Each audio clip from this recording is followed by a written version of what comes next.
Welcome to 69 TV. నేను మీ కావ్య. ముందుగా headlines చూద్దాం.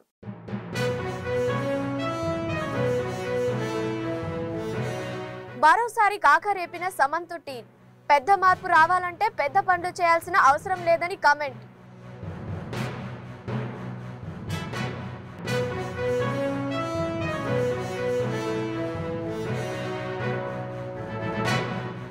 రంగారెడ్డి జిల్లా హైదర్ షాకోట్లో దారుణం. నిద్రిస్తున్న భార్యను స్తుతితో కొట్టి చంపిన భర్త.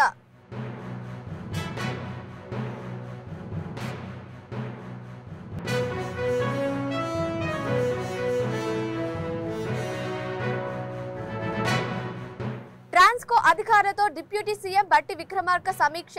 హాజరైన ట్రాన్స్కో జేఎండీ శ్రీనివాసరావు డైరెక్టర్లు.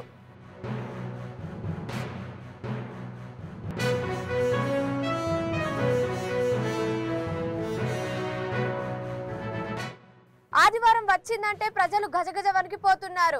సీఎం రేవంత్ హైదరాబాద్ ను భ్రష్టు పట్టిస్తున్నాడన్న హరీష్ రావు.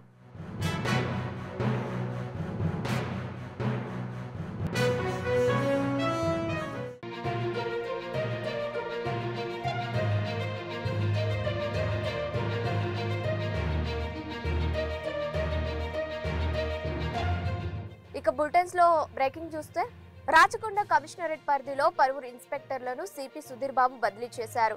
27 మందిని బదిలీ చేస్తూ సిపి సుధీర్ బాబు ఉత్తర్వులు జారీ చేశారు.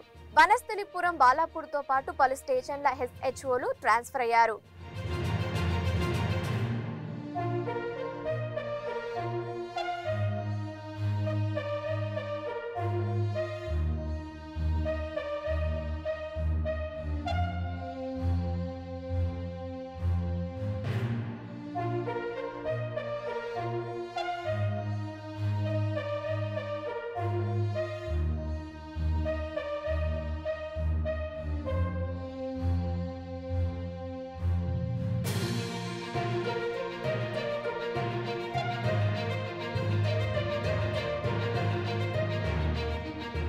ఇక బులెటిన్స్ లో బ్రేకింగ్ చూస్తే, రాచకొండ కమిషనరేట్ పరిధిలో పలువురు ఇన్స్పెక్టర్లను సిపి సుధీర్ బాబు బదిలీ చేశారు.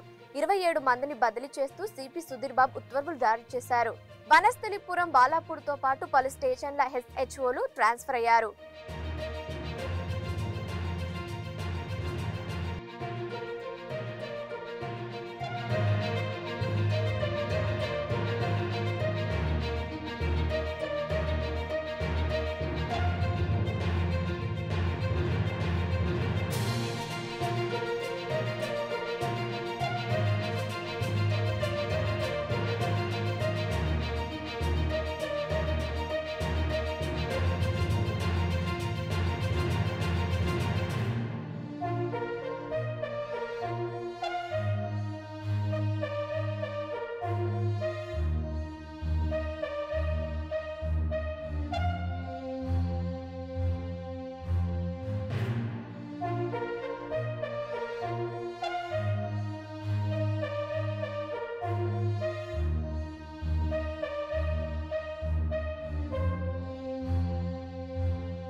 మరోసారి సమంత్ ట్వీట్ హాట్ టాపిక్ గా మారింది.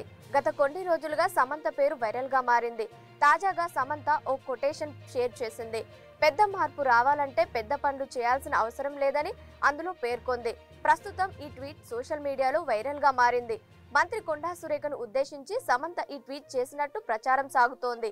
ఇప్పటికే కొండా సురేఖ చేసిన వ్యాఖ్యలు పొలిటికల్ రచ్చకు దారితీశాయి.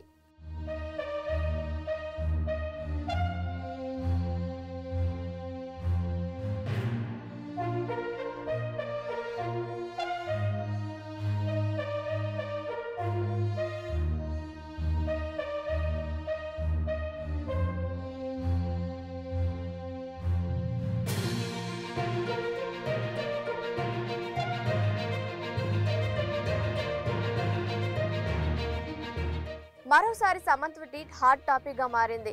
గత కొన్ని రోజులుగా సమంత పేరు వైరల్ గా మారింది. తాజాగా సమంత ఓ కొటేషన్ షేర్ చేసింది.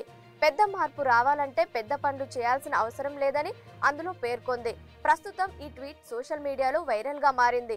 మంత్రి కొండా సురేఖను ఉద్దేశించి సమంత ఈ ట్వీట్ చేసినట్టు ప్రచారం సాగుతోంది. ఇప్పటికే కొండా సురేఖ చేసిన వ్యాఖ్యలు పొలిటికల్ రచ్చకు దారితీశాయి.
రంగారెడ్డి జిల్లా హైదర్ షాకోట్లో దారుణం జరిగింది. నిద్రిస్తున్న భార్యను స్థితితో కొట్టి చంపాడు భర్త శ్రీనివాస్. గత కొంతకాలంగా భార్యను వేధింపులకు గురిచేస్తున్నాడు భర్త శ్రీనివాస్. పలుమార్లు భార్య, ఆమె కుటుంబ సభ్యులు పోలీస్ స్టేషన్లో ఫిర్యాదు చేశారు. పోలీసులు పట్టించుకోకపోవడంతో హత్య జరిగిందని మృతురాలి కుటుంబ సభ్యులు ఆరోపిస్తున్నారు.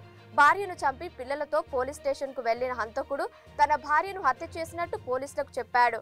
సంఘటన స్థలానికి చేరుకున్న పోలీసులు మృతదేహాన్ని ఉస్మానియా ఆసుపత్రికి తరలించి కేసు దర్యాప్తు చేపట్టారు.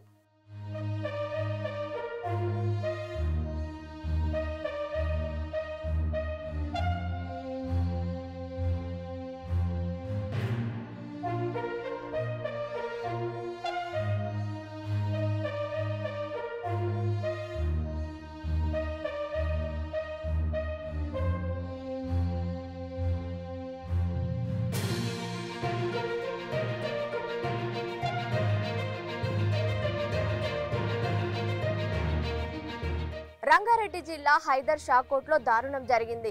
నిద్రిస్తున్న భార్యను స్థితితో కొట్టి చంపాడు భర్త శ్రీనివాస్. గత కొంతకాలంగా భార్యను వేధింపులకు గురిచేస్తున్నాడు భర్త శ్రీనివాస్. పలుమార్లు భార్య, ఆమె కుటుంబ సభ్యులు పోలీస్ స్టేషన్లో ఫిర్యాదు చేశారు. పోలీసులు పట్టించుకోకపోవడంతో హత్య జరిగిందని మృతురాలి కుటుంబ సభ్యులు ఆరోపిస్తున్నారు. భార్యను చంపి పిల్లలతో పోలీస్ స్టేషన్కు వెళ్లిన హంతకుడు తన భార్యను హత్య చేసినట్టు పోలీసులకు చెప్పాడు. సంఘటన స్థలానికి చేరుకున్న పోలీసులు మృతదేహాన్ని ఉస్మానియా ఆసుపత్రికి తరలించి కేసు దర్యాప్తు చేపట్టారు.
డాక్టర్ బిఆర్ అంబేద్కర్ రాష్ట్ర సచివాలయంలో ట్రాన్స్కో అధికారులతో డిప్యూటీ సీఎం బట్టి విక్రమార్క సమీక్ష సమావేశం నిర్వహించారు.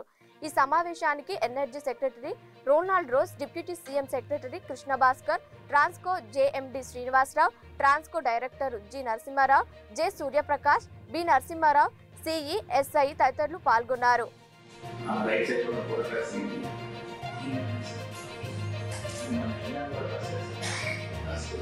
వాళ్ళే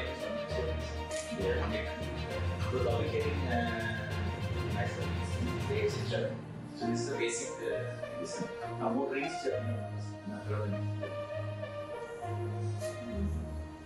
అది మొత్తం మూడు రింగ్స్ కింద దీన్ని కనెక్ట్ చేసి లోవర్ రింగ్ కింద ఉన్నది Hyderabad core area. Pink colour లో ఆ పింక్ కలర్ లో ఒకసారి అనుకున్నవి అన్ని కూడా మన PG7 power grid wall station. So they are maintain by power grid wall substations. ఈ కాకుండా ఇంటర్నెట్ ఆరిందో చేసుకోవడం రైట్ హ్యాండ్ సైడ్ లో photo there are all other generation stations. Well, Telangana రాష్ట్రానికి సంబంధించిన ఇవన్నీ కూడా KTPS ఇంకా మళ్ళీ ఇక్కడ OSPS యాడ్ అవుతుంది. ఇవన్నీ కూడా there are all other generation stations. అవి కూడా ఏ సబ్ స్టేషన్ లో కనెక్ట్ అయిపోతుంది ఇంట్లో సోర్స్ ఒకటి దాని నుంచి వస్తుంది. వితౌట్ ఎనీ ప్రాబ్లమ్ కనెక్ట్ చేసుకోవాలి. So all these substations from except that the line already substation తప్ప ఈ అన్ని సబ్స్టేషన్ కూడా N-minus redundancy ఉంది. అంటే ఎక్కడ పోతే కూడా ఇమీడియట్ గా మనం చేసుకోవచ్చు. లైన్ వచ్చేటప్పుడు కూడా కింద 220 దాని కింద ఒక 228 సబ్స్టేషన్స్ కింద they can manage the whole power system. ఈ లైన్ బతుకమ్మ పండుగ గొప్పతనాన్ని ఈ రోజు ప్రపంచం గుర్తిస్తుందని మాజీ మంత్రి హరీష్ రావు అన్నారు. మల్కాజిగిరిలో టీఆర్ఎస్ నాయకుడు జగదీష్ గౌడ్ నెలకొల్పిన అమ్మవారి మండపాన్ని సందర్శించారు. తెలంగాణను అభివృద్ధి చేసిన ఘనత బీఆర్ఎస్ పార్టీ కేసీఆర్ దేనని అన్నారు. సీఎం రేవంత్ రెడ్డి తెలంగాణను హైదరాబాద్ ను భ్రష్టు పట్టిస్తున్నాడని విమర్శించారు. దుర్గామాత రేవంత్ రెడ్డికి మంచి సద్బుద్ధిని ఇవ్వాలని అమ్మవారిని కోరుకున్నట్లు తెలియజేశారు. హైడ్రా వల్ల ప్రజలు తమ నివాసాలు కోల్పోతున్నారని, శనివారం ఆదివారం వచ్చిందంటే ప్రజలు గజగజ వణికిపోతున్నారని విమర్శించారు.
ఈరోజు మనం చూస్తున్నాం అమెరికాలో కూడా బతుకమ్మ పండుగను అమెరికా దేశం కూడా గుర్తించిందంటే మన తెలంగాణ చరిత్ర ఎంత గొప్పదో మీరు ఆలోచించండి. ప్రపంచంలో పూలను పూజించే సంస్కృతి ఒక్క తెలంగాణకు మాత్రమే ఉన్నది. పుష్పాలను పూజించడం అంటే ప్రకృతిని ప్రేమించడం. ప్రకృతి నుంచి వచ్చిన తంగేడు పువ్వులను, గొనుగు పువ్వును, రకరకాల పువ్వులను అందంగా పేర్చి ఆ పుష్పాలను పూజించి నీళ్ళలో వదులుతారు. అంటే ఇంత గొప్ప పండగ, ఇంత గొప్ప సంస్కృతి అది తెలంగాణ ప్రజలకు దక్కింది. ఈ పండగ ఈరోజు మన దేశ సరిహద్దులు దాటి ప్రపంచమంతా కూడా బతుకమ్మ దసరా ఉత్సవాలు జరుగుతున్నాయి. అమెరికాలో, లండన్లో, ఆస్ట్రేలియాలో, న్యూజిలాండ్లో, యూరప్లో, దుబాయ్లో ఎక్కడ చూసినా బతుకమ్మ పండుగ చాలా గొప్పగా జరుగుతుంది. ఇది భారతీయ సంస్కృతి, ముఖ్యంగా మన తెలంగాణ సంస్కృతి. ఈ దేవీ నవరాత్రులు కూడా దేనికి సంకేతం? చెడు మీద మంచి విజయానికి సంకేతం. చెడును దూరం పారదోలి మరి మంచిని ముందుకు తీసుకునడిపోయేదే అమ్మవారు.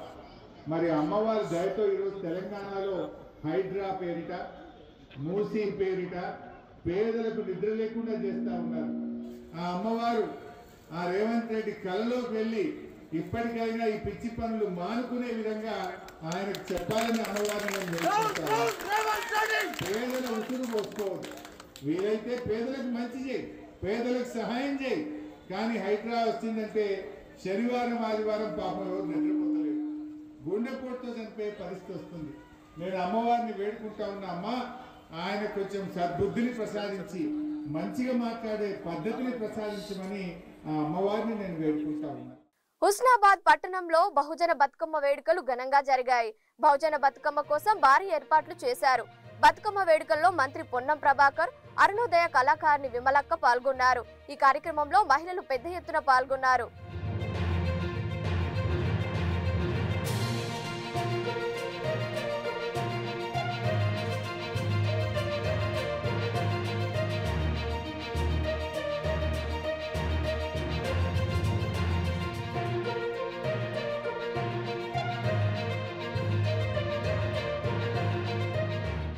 AP deputy CM Pawan Kalyan పై ప్రజాశాంతి పార్టీ అధ్యక్షులు KA Paul Panjagutta police station లో ఫిర్యాదు చేశారు.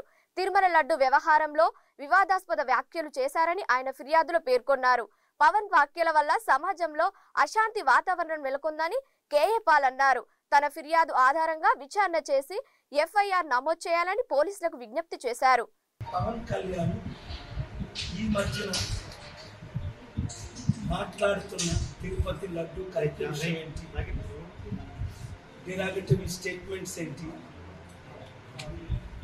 ఇన్సైటింగ్ అని 14 సెక్షన్స్ 14 సెక్షన్స్తో నేను అఫీషియల్గా పంజాగుట్ట పోలీస్ స్టేషన్ ఆటల్లో ఇక్కడ ఆపోజిట్ వాళ్ళని అమెరికా వచ్చున్నాను కాబట్టి నేను వచ్చి మీకు అఫీషియల్గా కంప్లైంట్ ఇస్తున్నాను. ఇమీడియట్గా ఆయన్ని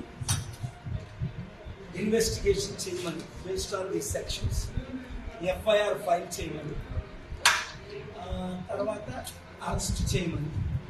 ఇది మీకు ఇచ్చిన action copy to the president of India, prime minister of India, chief justice of India, home minister of India, governor of Andhra Pradesh, speaker of the assembly Andhra Pradesh, CBI central bureau investigation, వీరికి కాపీలు పంపిస్తున్నాం. మీరు దీన్ని ఎఫ్ఐఆర్ చేసి నాకు ఏమంటారు. నాంపల్లిలో ఉద్రిక్తత చోటు చేసుకుంది.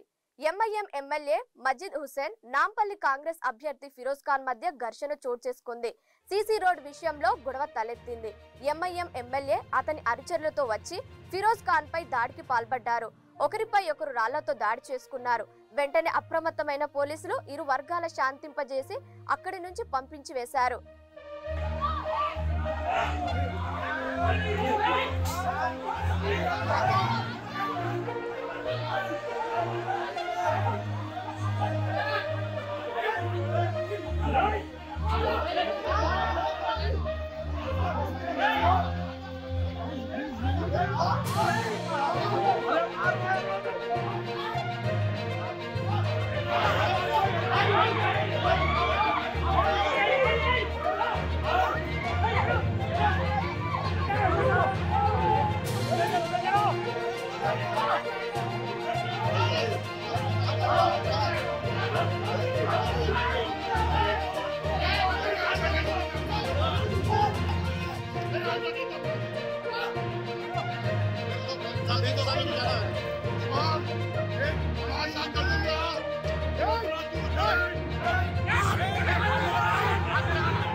ఈ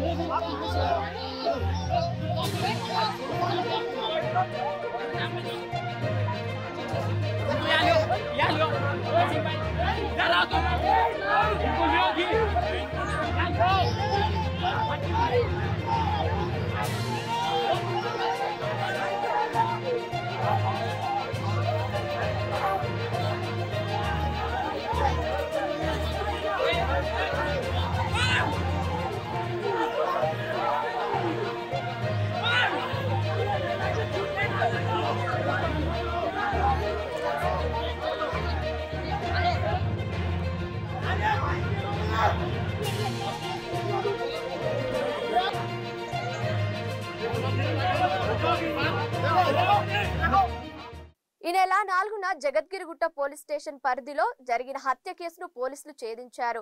5 మంది నిందితులను అరెస్ట్ చేసిన పోలీసులు వారి వద్ద నుండి ఒక బంగారం రింగు, 5 మొబైల్ ఫోన్లు, ఒక జూపిటర్ స్కూటీ, కారు స్వాధీనం చేసుకున్నారు. ఒకరు పరారీలో ఉన్నట్టు ఇన్ఛార్జ్ డీసీపీ కోటిరెడ్డి తెలిపారు. నిందితులను రిమాండ్ కు తరలించినట్టు ఆయన తెలిపారు. కోయ వెంకటప్పన్నారెడ్డి 54 ఇయర్స్ ఉంటాయి ఇతనికి. ఇతను ప్రెసెంట్ మన బాలానగర్లో ఉన్నటువంటి మెగా ఇంజనీరింగ్ అండ్ ఇన్ఫ్రాస్ట్రక్చర్ లిమిటెడ్లో ఏజీఎంగా పనిచేస్తున్నాడు. ఉండటము జగద్గిరిగుట్ట ఆల్విన్ కాలనీలో ఉంటాడు. ఇతని నేటివ్ విశాఖపట్నం జిల్లా, ఏపీ స్టేట్. ఇతను గతంలో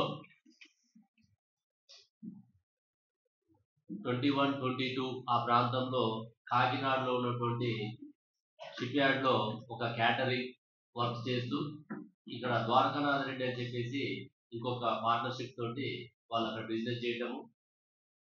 ఒక 2 సంవత్సరాలు చేసిన తర్వాత ఆ బిజినెస్ లో లాస్ రావటము. అక్కడ ఎక్కువ మొత్తం వెంకటప్పన్ రెడ్డి అందులో అమౌంట్ స్పెండ్ చేయటము. దాని తర్వాత ద్వారకానాథ్ రెడ్డి సుమారుగా 28 lakhs ఈ వెంకటప్పన్ రెడ్డికి ఇవ్వాలని చెప్పేసి వాళ్ళు ఒక అండర్స్టాండింగ్ రాసుకొని అమౌంట్ ఇవ్వడానికి పోస్ట్పోన్ చేసుకుంటూ తర్వాత కాకినాడ నుంచి అతను వెళ్ళిపోయిన తర్వాత పోయి తిరుపతిలో సెటిల్ అవ్వడం. ఆ తర్వాత ఈ వెంకటప్పన్ రెడ్డి అతని అడ్రస్ ట్రేస్ చేసి వాళ్ళ ఫ్యామిలీతో పోయి అక్కడ మాట్లాడి నెగోషియేట్ చేసి తర్వాత కొన్ని చెక్స్ ఇవ్వడం జరుగుతున్నది తిరుపతిలో. ఆ చెక్స్ ప్రకారము ఈ నెల 6వ తారీఖున పేమెంట్ చేయాల్సి ఉంది. దానికోసము వెంకటప్పన్ రెడ్డి లాయర్ నోటీస్ కూడా పంపించడం జరుగుతుంది. కెమెరాస్ చేసినాము. తర్వాత అక్కడ కొత్తకోట అంటే మన వనపర్తి జిల్లానే కాబట్టి తెలంగాణ స్టేటే కాబట్టి అక్కడ ఉన్నటువంటి పోలీసులు మనం సమాచారం సేకరించుకొని కోఆర్డినేషన్ చేయడం జరిగింది. మేడ్చల్ పిఎస్ లో విధులను నిర్వహిస్తున్న ఏఎస్ఐ మధుసూదన్ అవినీతి నిరోధక శాఖ అధికారులకు చిక్కారు. ఓ కేసుల విషయంలో 50,000 లంచం తీసుకుంటూ రెడ్ హ్యాండెడ్ గా పట్టుబడ్డారు. గత 2 నెలల క్రితం గౌడవల్లిలో నిర్మిస్తున్న Saketh Pranam villas interior designer లో విశ్వనాథ్ అనే వ్యక్తిపై ఫిర్యాదు చేయగా ఆ కేసు విషయంలో ఏఎస్ఐ మధుసూదన్ విశ్వనాథ్ ను 2 లక్షలు డిమాండ్ చేయగా మొదట 10,000 ఇచ్చారని, బాధితులను మరలా 50,000 ఇవ్వాలని డిమాండ్ చేయడంతో ఆ వ్యక్తి తనను సంప్రదించాడని, 50,000 ఇస్తుండగా రెడ్ హ్యాండెడ్ గా పట్టుకున్నామని హైదరాబాద్ ఏసీబీ డీఎస్పీ శ్రీధర్ చెప్పారు. మేడ్చల్ పోలీస్ స్టేషన్లో అతని మీద ఒక 2 నెలల కింద ఒక కేసు రిజిస్టర్ చేయబడింది. దాంట్లో శర్మ అని చెప్పేసి అతనికి మధ్యలో ఒక రకమైన సివిల్ డిస్ప్యూట్ ఉంది. అంటే ఇతను ఇంటీరియర్ డిజైన్ వర్క్ చేస్తాడు విశ్వనాథ్ అని మన కంప్లైంట్. ఆ కంప్లైంట్ వీళ్ళ ఇంట్లో ఇంటీరియర్ వర్క్ చేశాడు. 4 lakhs తీసుకుని 4 lakhs వర్క్ చేశాడు. ఇంకో 4 lakhs వర్క్ మిగిలి ఉంది. ఆ పైసలు ఇచ్చాకనే అది మిగతా వర్క్ కంప్లీట్ చేస్తా అని చెప్పేసి అతను చెప్పాడు. ఇతనితో ఆ మిగతా పైసలు ఇవ్వకుండా వర్క్ చేయించుకోవాలని ఇక్కడ ఒక ఎఫ్ఐఆర్ చేశారు పోలీస్ స్టేషన్లో. ఎఫ్ఐఆర్ చేశాక అది ఏఎస్ఐ మధుసూదన్ అని చెప్పేసి అతను ఇన్వెస్టిగేషన్ చేస్తున్నాడు. ఇతను నార్సింగ్లో ఉన్నప్పుడు ఇతని కారుతో సహా ఇక్కడ పోలీస్ స్టేషన్లో తీసుకొచ్చేసి కూర్చోబెట్టేసి అతని దగ్గర ఉన్నట్టు అతని బ్రైబు డిమాండ్ చేసి ఒక 10,000 రూపీస్ కేసు కాంప్రమైజ్ చేపిస్తామని చెప్పేసి ఒక 10,000 రూపీస్ అతని దగ్గర బ్రైబ్గా తీసుకున్నారు ఆ రోజు. కానీ యాక్చువల్లీ 2 లక్షల రూపాయల బ్రైబ్ కావాలని చెప్పి డిమాండ్ చేశారు. అందులో 10,000 ఒక ఇన్స్టాల్మెంట్గా తీసుకున్నాడు. తర్వాత నిన్న సాటర్డే మార్నింగ్ ఇంకొక 50,000 తీసుకురమ్మని చెప్పేస్తే మా దగ్గరికి వచ్చి కంప్లైంట్ ఇచ్చాడు.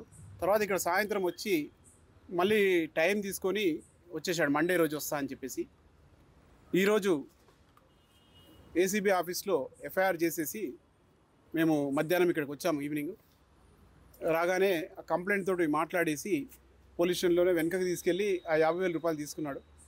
తీసుకోగానే మేము ఇమీడియట్ లోపలికి వచ్చి పట్టుకున్నాము. అతని ఫింగర్స్ కూడా కడిగిపించాము. రైట్ హ్యాండ్ తోటి తీసుకున్నాం కాబట్టి రైట్ హ్యాండ్ ఫింగర్స్కి ఫినాప్థలిన్ టెస్ట్ సక్సెస్ అయింది.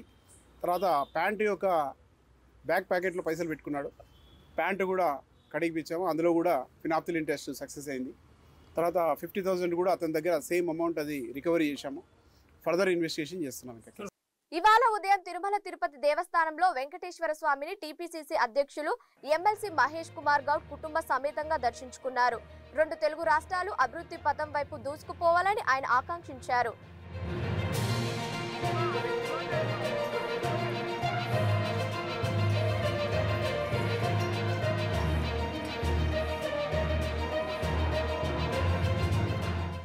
ఇవి బులెటిన్లోని అప్డేట్స్. మరో బులెటిన్లో మళ్ళీ కలుద్దాం. చూస్తుండండి 6/9 టీవీ.